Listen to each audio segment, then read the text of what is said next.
Hey, what's going on, my friend? Chris here from MIXDOWN Online, and let's get ready for another MIXDOWN Q&A video. But before we jump in, if you're new here on the channel, feel free to subscribe to the channel and to click the notification bell so you don't miss anything. And for all of you, share and like this video if you think that the video is helpful.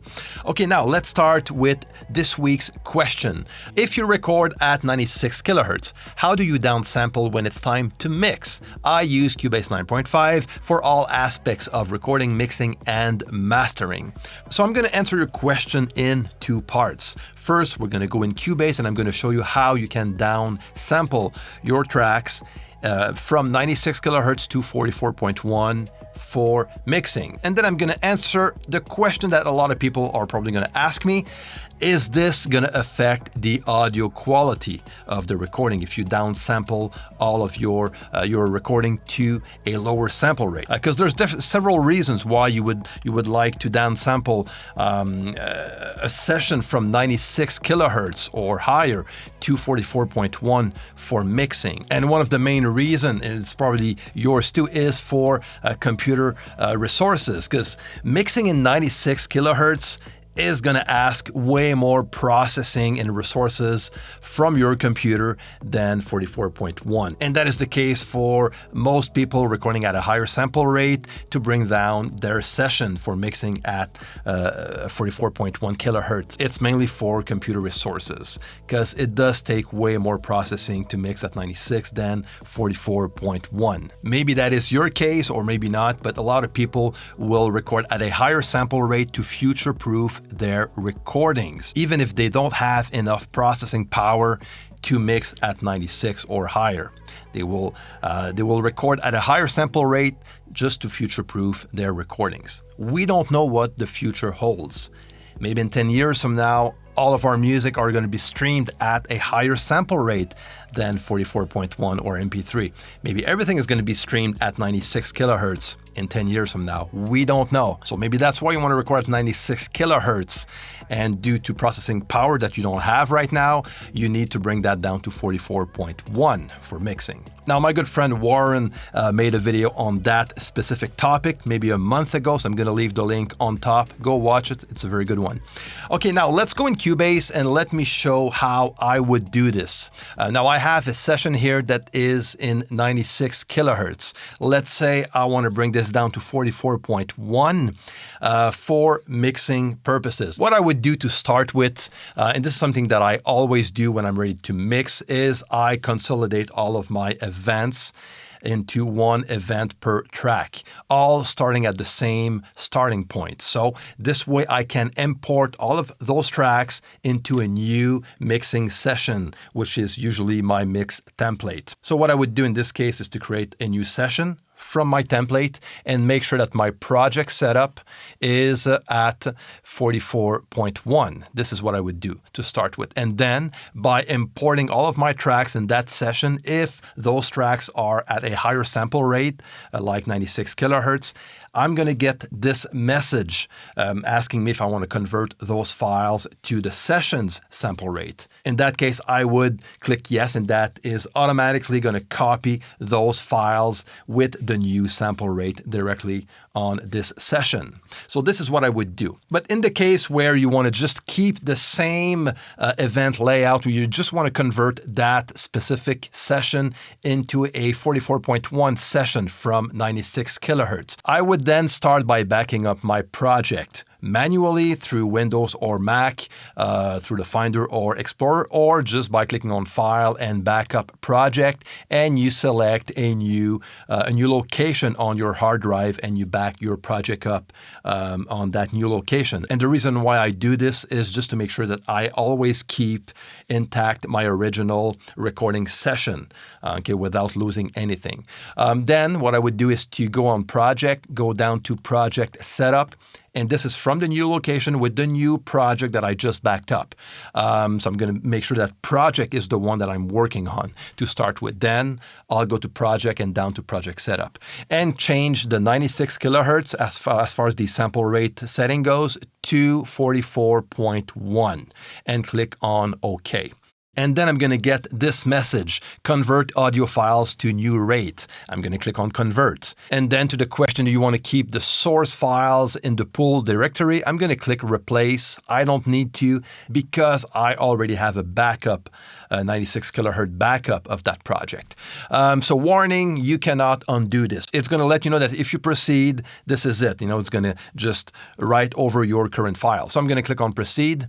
And then all of those files are going to be converted to 44.1 from 96 kilohertz. Okay, now I'm getting, do you want to convert the sample rate of clips in musical mode?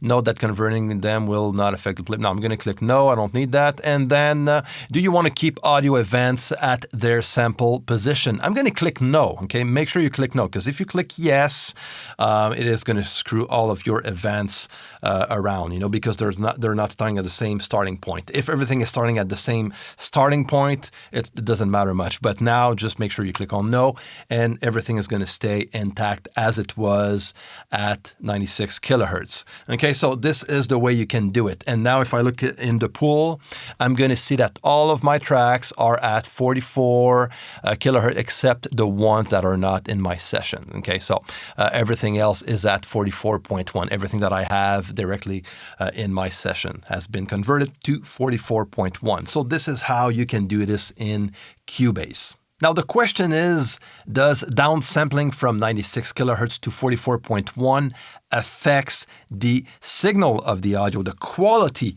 of the audio? So I'm going to try to answer this question in a very simple manner. I don't want to get too geeky. That's not my style anyways. I love when things are kept very simple. So there's some quality of conversions.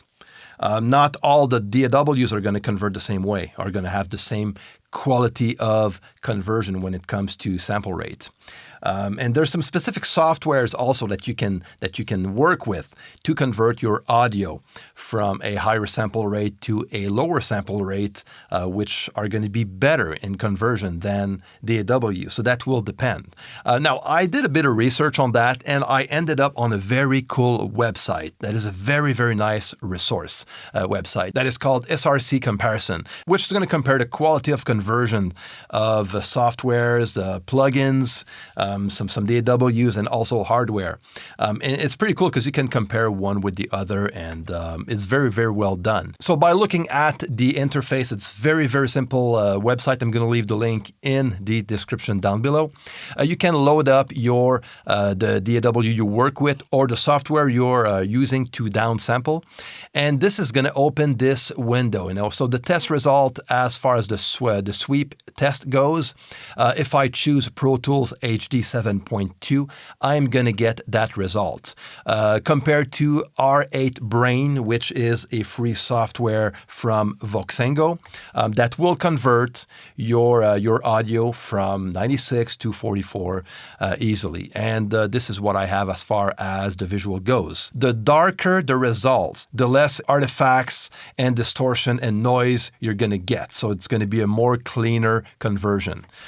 So in this case, we get a cleaner conversion out of R8 Brain than Pro Tools. But the result in Pro Tools is not that bad either. If we look, for example, let's go with, let's go Ableton. Okay, now we see that in Ableton, we're going to end up with a lot of artifacts. Maybe they're not going to be very audible, but maybe they will.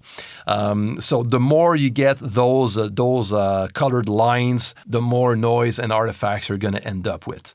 And then if we go and compare that with Cubase 9.5, because the person asking the question is working with Cubase 9.5. We have something a bit, I would say, not as good and clean than the Pro Tools 7.2 version. But this is in theory.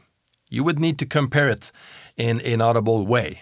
And at this point, maybe you're not going to hear a lot of differences. Maybe you will. But this is visually, in theory, what you would get while analyzing Cubase 9.5 with R8 Brain, for example. Now, let's go and check for Cubase 10. And now we have a very clean conversion. So with Cubase 10 and above, Steinberg has improved the sample rate conversion.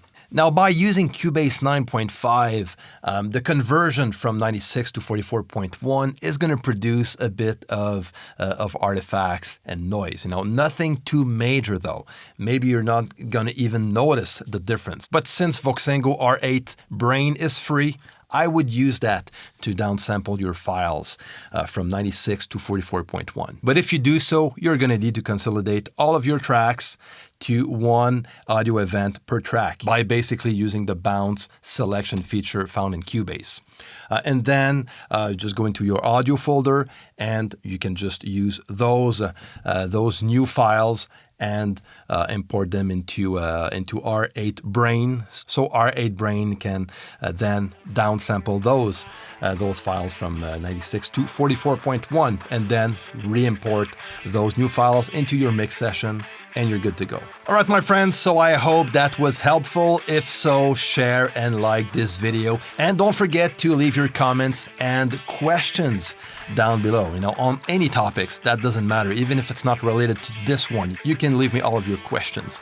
All right, my friend, until next time, take care and see you.